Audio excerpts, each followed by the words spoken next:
I hadn't been back to my hometown in 10 years, and I never imagined the reason would be a funeral. The moment the bus crossed the old railway bridge and the cracked welcome sign came into view, my chest tightened in a way I didn't expect. Welcome to Ridgewood. Same peeling paint.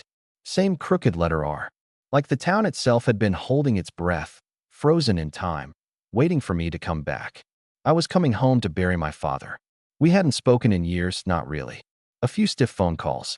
A couple of unanswered messages. Enough distance that grief felt complicated, heavy, but tangled with guilt, resentment, and things I never said out loud. Still, when I stepped off the bus with my single carry-on and felt the familiar cold bite of early autumn, it hit me all at once. This place made me who I was, and it was the place I ran from. The streets looked smaller than I remembered. The houses leaned closer together, like they were whispering about me. I walked past the old diner, the high school football field, the gas station where everyone used to hang out on Friday nights pretending we had somewhere better to be. I told myself I'd be here 3 days. Funeral, paperwork, leave. That was the plan. Then I saw him. It happened outside the funeral home.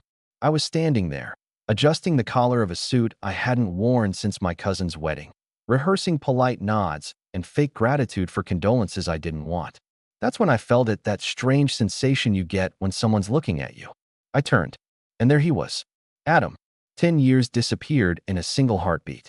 He was leaning against his truck, hands shoved into the pockets of a black coat, his head slightly bowed like he was bracing himself. Taller than I remembered, broader, a little rougher around the edges. His hair was shorter now, darker at the temples, but his eyes were exactly the same. Focused, careful, like he'd spent a lifetime watching and waiting. When our eyes met, neither of us moved. The noise around me, the murmured voices, the passing cars, the wind through the trees faded into nothing. All I could see was him, standing there like a question I never answered. I hadn't planned for this. Adam and I had been inseparable growing up. Best friends, teammates. The kind of closeness everyone assumes is harmless until it isn't. Until late nights turn into long looks. Until silence starts to feel louder than words. Until I kissed him once, drunk and terrified, behind the old gym and left town 2 weeks later without saying goodbye. I always told myself leaving was necessary. That staying would have destroyed us both. That Adam would move on, forget me, build a life that didn't include the boy who ran away the second things got real. But the way he was looking at me now, he hadn't forgotten. He pushed himself off the truck and walked toward me, slow and deliberate, like he was afraid I might vanish if he moved too fast. Every step made my pulse climb higher. Hey, he said. Just one word. Low. Steady. The sound of his voice hit me harder than I expected. It was deeper now, worn by time, but unmistakably his. The same voice that used to whisper jokes into my ear during boring classes. The same voice that once said my name like it meant something dangerous. Hey. I managed, my throat suddenly dry. An awkward silence settled between us. 10 years of unsaid things pressed into the space like a weight neither of us knew how to lift. I heard you were coming, he said finally. Didn't know if I'd actually see you. I almost didn't, I admitted. That was true in more ways than one. His jaw tightened, not angry, just controlled. Like a man who learned how to hold things in after waiting too long for answers. I waited, he said quietly. The words landed between us, sharp and unmistakable. Waited. For what or for who he didn't have to say. And standing there, outside the building where I was about to say goodbye to my past, I realized something terrifying. Coming back to bury my father was the easy part. Facing the man who'd been waiting for me for 10 years, that was going to break me. We went inside together, but we didn't sit next to each other. That felt like too much, too soon. The funeral home smelled like old flowers and disinfectant, that artificial attempt at comfort that never really works. People I barely recognized kept stopping me, squeezing my arm, saying things like, he was a good man, or your father was proud of you. I nodded, thanked them, lied politely. Every few minutes, I felt Adam's presence like a low hum in my chest. Not staring, never that obvious, but aware of me in that quiet, constant way he always had. Like he was tuned to my frequency whether he wanted to be or not. When the service ended, I escaped outside as fast as I could. The sky had gone that dull gray color that presses down on your shoulders. I stood near the steps, breathing in cold air, trying to ground myself. That's when I heard his boots on the gravel. "You doing okay?" he asked. I huffed out a dry laugh. "Define okay." He nodded, like that answer made perfect sense. He leaned against the railing, close enough that I could smell his cologne, something subtle, woodsy. Not the cheap stuff he used to drown himself in at 19. We stood there in silence again, but this one was different. Less awkward. More loaded. "I didn't know whether to come up to you earlier," he said. "Didn't want to make today harder." "You didn't," I replied. Then, after a beat, it already was. He glanced at me, really looked this time. His eyes softened, just a fraction. "You don't have to be alone here, you know." That almost did me in. "I'm staying at my aunt's place," I said quickly, needing something solid to talk about. "Just for a couple days." "Yeah." His mouth twitched. "That old house on Cedar? Still standing, somehow." He chuckled under his breath, and for a second it felt like we were 16 again, skipping class and planning how to get out of this town. The nostalgia hit hard and fast. "So," he said, shifting his weight, "you want to get out of here?" I blinked. "Out of this?" He gestured vaguely behind us. "All of it. There's a bar still open on Main. Or we could just take a drive. Catch up, if you want." I hesitated. Every instinct screamed that this was a bad idea. I was raw, exhausted, emotionally wrecked. The last thing I needed was to reopen something I'd spent a decade trying to bury. But when I looked at him, really looked, I saw it. The patience. The restraint. The guy who never chased me when I ran, but never stopped hoping I'd turn around. "Yeah," I said quietly. "I want." The drive was quiet at first. Not uncomfortable, just careful. The town slid past the windows, familiar and strange at the same time. Adam drove with one hand on the wheel, the other resting casually on his thigh. I tried not to stare. Failed. "So," he said eventually, eyes on the road. "You stayed gone a long time." I swallowed. "I know. Didn't think you'd ever come back." "I didn't think I could," I admitted. He glanced at me then, expression unreadable. "Why now?" I thought about lying. About giving him a clean, easy answer. But he deserved better than that. "Because I was scared," I said. "And because leaving you behind was easier than facing what I felt." The car slowed. He pulled over onto a quiet side street, killed the engine, and finally turned to face me fully. The silence between us stretched, heavy and electric. "I waited," he said again. Not accusing, just honest. My chest ached. "I know. Every year," he continued, voice steady but low. "I told myself, this is the year he'll come back. And every year, you didn't." I looked down at my hands. "I thought you'd move on." "I tried," he said. "Didn't work." I met his eyes then, and something shifted. The air felt thicker, like the moment right before a storm breaks. "You hurt me," he added softly. "I know," I whispered. "And I'm sorry. I don't expect forgiveness." He studied my face, searching for something truth, maybe, or regret. "I don't hate you," he said finally. "I just need to understand why you're here now." I took a shaky breath. "Because there's unfinished business," I said. "And not just with my father." His gaze dropped to my mouth for half a second. Then he opened the car door. "Come on," he said. "There's something I want to show you." My pulse spiked. "Show me what?" He gave me a small, knowing smile. "The place I used to go when I was waiting." He drove us out of town. Not far, just past the last cluster of houses, where the road narrowed and the trees closed in.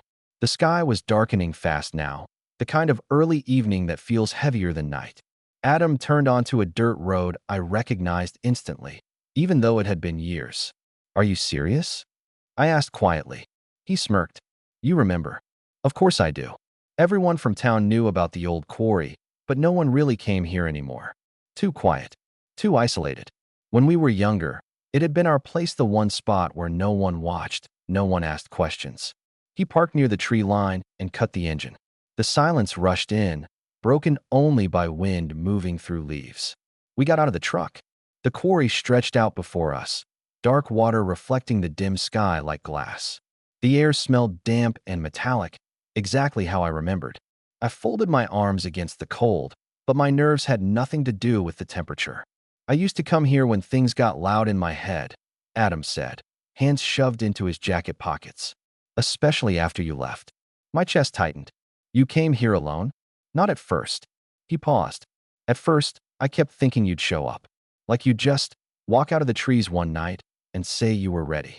I didn't know what to say to that. There was no apology big enough. We walked closer to the edge, stopping at the same spot where we used to sit and talk for hours. Where everything changed. You remember the last night we were here? He asked. I nodded. How could I forget?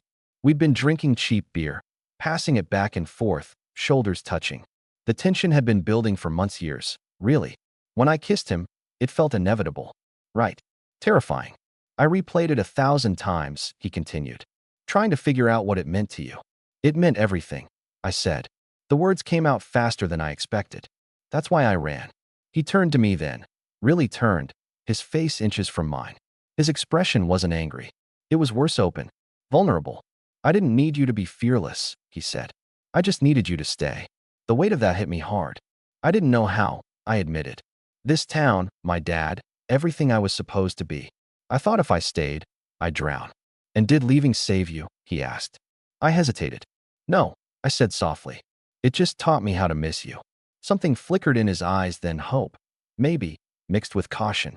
He stepped closer, close enough that I could feel his warmth. You don't get to come back and say things like that unless you mean them, he said. I do, I replied. My voice shook, but I didn't look away. I'm not that kid anymore. He searched my face, like he was afraid this version of me might disappear too. I waited 10 years, he said quietly. I can't do that again. I'm not asking you to, I said. I'm asking if there's still something here. The silence stretched between us, thick and electric. The quarry seemed to hold its breath. Then Adam reached out, not rushed, not desperate, and rested his hand against my chest, right over my heart. It never left, he said. My breath caught. The world narrowed to the space between us, to the steady pressure of his hand, to the fact that this moment felt frighteningly real. Slowly, like we were both afraid of breaking something fragile, he leaned in. This time, I didn't run. Our lips met softly at first, tentative, like a question. When I didn't pull away, when I kissed him back, something shifted. The kiss deepened, years of restraint melting into heat and familiarity.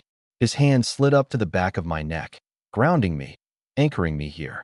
When we finally pulled apart, our foreheads stayed pressed together. You're here, he murmured. I'm here, I said. And I'm not leaving like that again. He exhaled, shaky but relieved, and rested his forehead against mine again. Then stay, he said. At least long enough to see what this could be. I nodded, my chest tight with emotion. Okay, I said. I'll stay. And standing there, at the edge of the quarry where everything had once fallen apart, it felt like maybe, just maybe, we were finally starting again. I stayed. That decision settled into my bones heavier than I expected, like it knew it wasn't temporary. Adam drove me back to my aunt's place, neither of us saying much, but the silence wasn't empty anymore. It was full of the kiss, of the way his hand had lingered at the small of my back before he let go, of all the what now neither of us was ready to voice. Before I got out of the truck, he cleared his throat. I'm off tomorrow, he said. If you want company. I looked at him, really looked. The cautious hope in his eyes made my chest ache.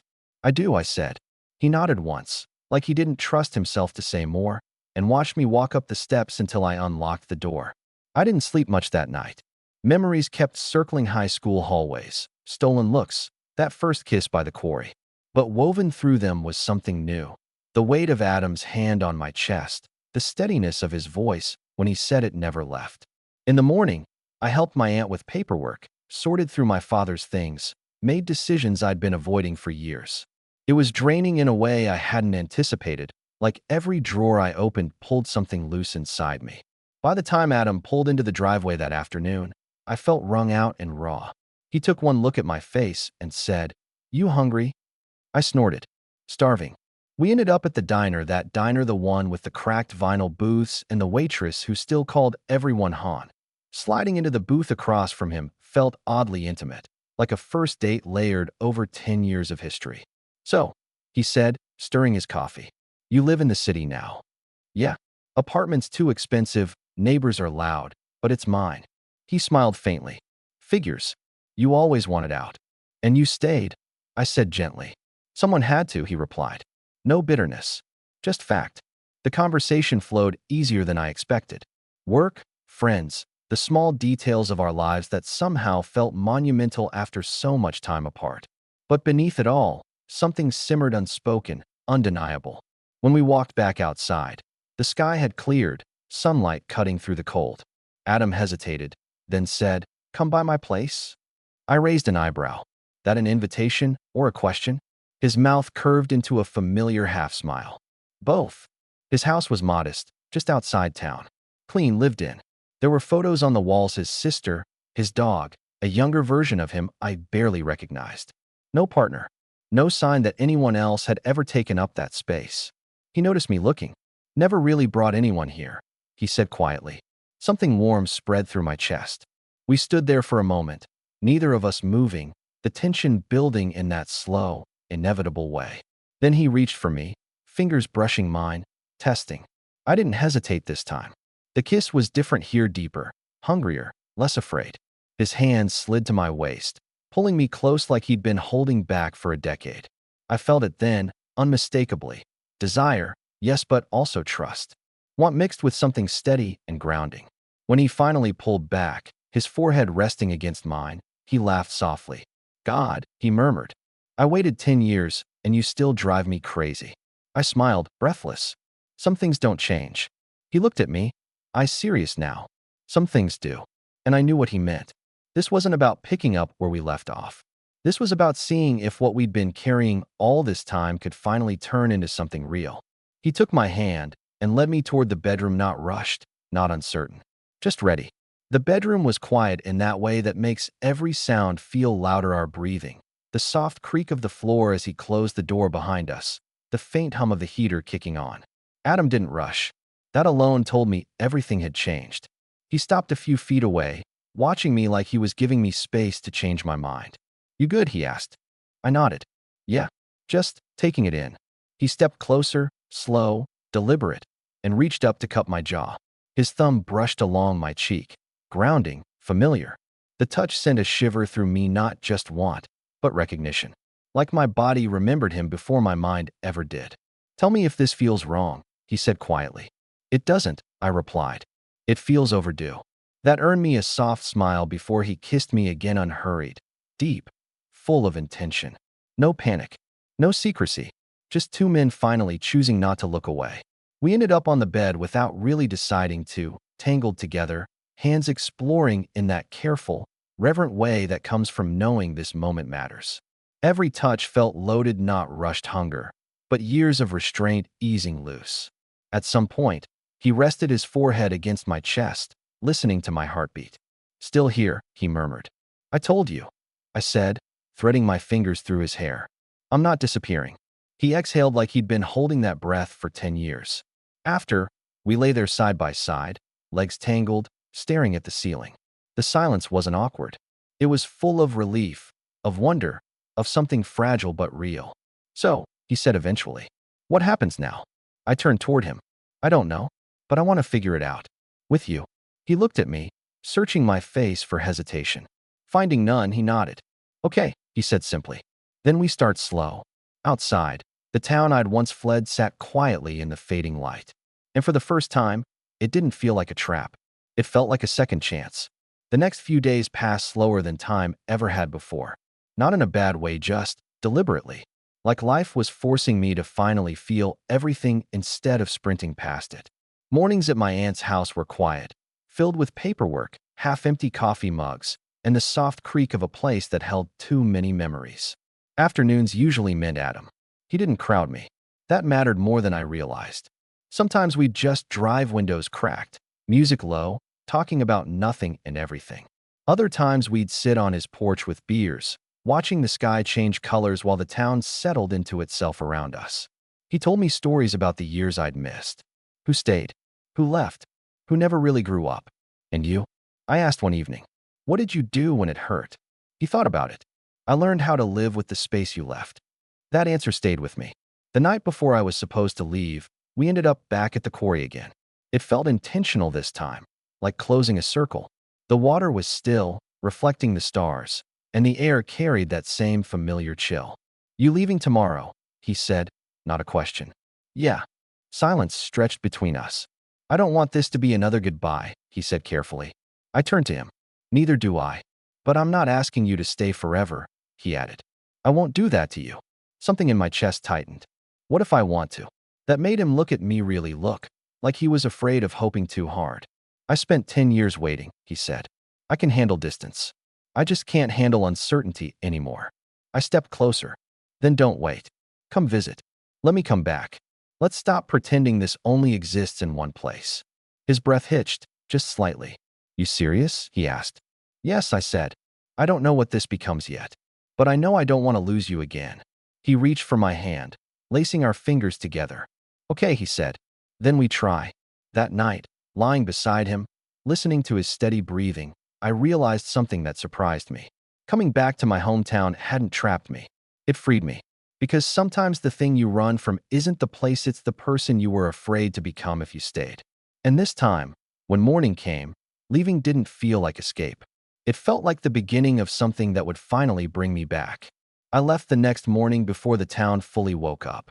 The bus station smelled like stale coffee and rain-soaked concrete. Same as always. I stood there with my bag at my feet, hands shoved into my coat pockets, watching Adam a few steps away, pretending not to watch me too closely. We hadn't said much on the drive over.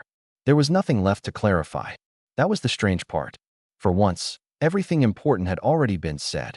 They're boarding soon, I said, breaking the silence. Yeah, he replied. He nodded, then finally turned to face me. You sure you're good? I smiled faintly. Ask me that again 10 years ago, and the answer would have been different. He huffed out a quiet laugh. You always did leave with bad timing. Not this time, I said. This time I'm coming back. He studied my face like he was committing it to memory all over again. Then he stepped closer, lowering his voice. I'm not waiting in silence anymore, he said. If it gets hard, if you start to doubt Dash, I'll call, I said immediately. I promise. That seemed to settle something in him. He leaned in and kissed me, not desperate, not rushed. Just real. Public. Unhidden. When we pulled apart, his forehead rested against mine for a second. 10 years, he murmured. And it still feels like you were always meant to come back. I swallowed past the lump in my throat. Maybe I needed all that time to be brave enough. The bus hissed as its doors opened. I picked up my bag, then hesitated. You know, I said, for a place I spent my whole life trying to escape, this town finally feels different. He smiled. That's because you're different. I boarded the bus, took a window seat, and watched as he stepped back onto the platform. As the bus pulled away, he didn't wave. He just stood there, steady and grounded, like someone who knew this wasn't the end of the story. Weeks passed. Calls turned into long conversations. Conversations turned into visits. He came to the city, awkward at first, then curious, then comfortable. I came back home more often than I expected. And somewhere between missed trains, shared beds, late-night confessions, and quiet mornings, the distance stopped feeling like a threat. It became proof. Proof that what we had survived 10 years of silence.